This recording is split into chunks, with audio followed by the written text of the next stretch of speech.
आणि तुम्ही सांगितलं म्हणून आम्ही अधिपतींची आई झालो.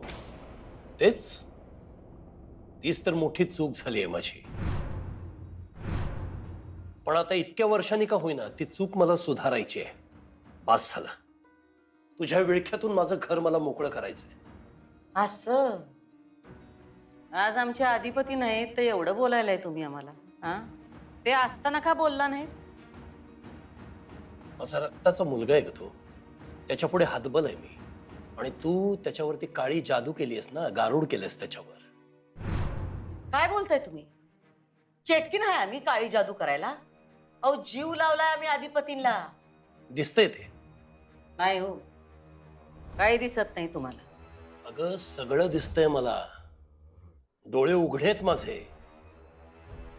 आणि आता तर लख्ख उघडलेत. जावई बापू, जरा तुम्ही शांत बसा की. कशाला उगा शब्दाला शब्द वाढवते? होवे हो, तू तरी शांत बस की.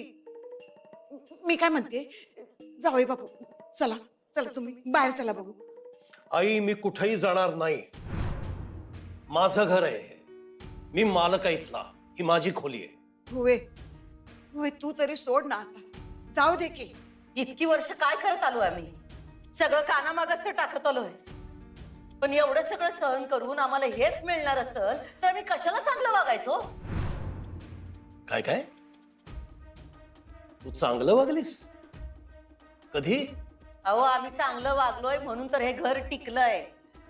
अगं जे केलेलं नाही आहेस त्याचं क्रेडिट घेऊ नको. तू जे काही या घरात वागली आहेस ते चांगलं वागणं असेल ना तर यापुढे वागू नकोस. नाही माझं घर टिकलं तरी चालेल पण तुझं अस्तित्व नकोय आता या घरात. या घराला लागलेला शाप आहेस. जावई बापू, अहो काय बोलतायसा तुम्ही? बघा बघा, तिला पण सहन होईना तुमचं बोलणं. होवे होवे, तू तरी शांत बस की आता. का गप्प बसू आम्ही?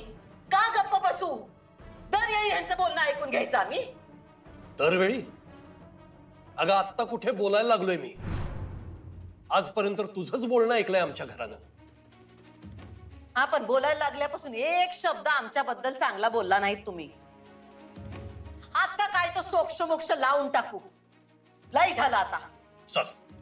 होवे, सोक्ष मोक्ष म्हणजे एवढं का टोकाचं बोलतीयास? जरा शांत बस की. जावई बापू, मी काय म्हणते, तुम्ही तरी जरा समजूतदारपणा दाखवा की.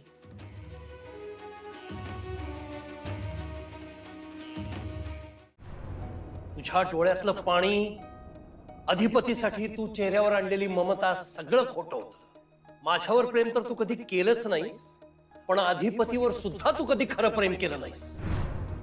तुझं प्रेम फक्त माझ्या संपत्तीवर, या प्रॉपर्टीवर होतं. जेव्हा पहिल्यांदा या घरात पाऊल ठेवलंस ना तेव्हाच इथलं वैभव बघून तुझे डोळे फिरले होते. मी बघितलं होतं सगळं तुझ्या डोळ्यात. आणि हे बळकावण्याची संधी दिसल्यावर तुझी कारस्थानं सुरू केलीस.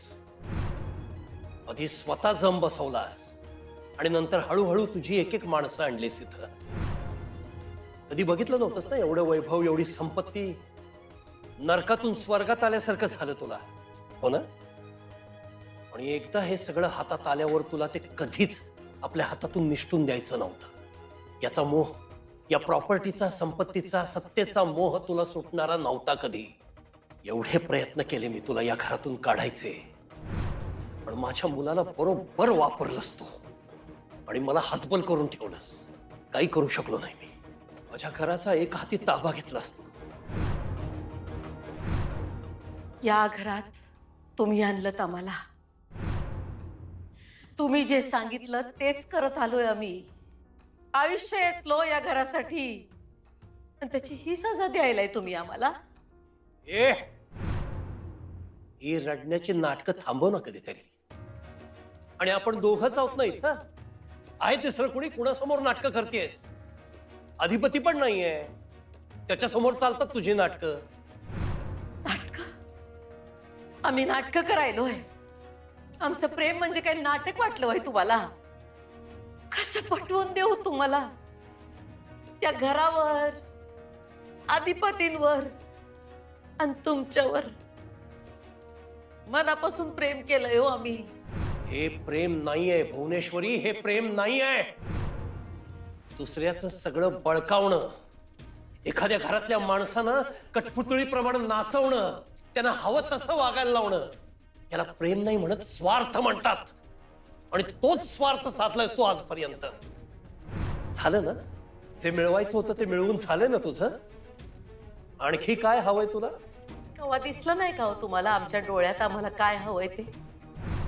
2 प्रेमाचे शब्द, थोडा मान, या घरात एक स्थान, तुमच्या मनात एक स्थान होतो आम्हाला.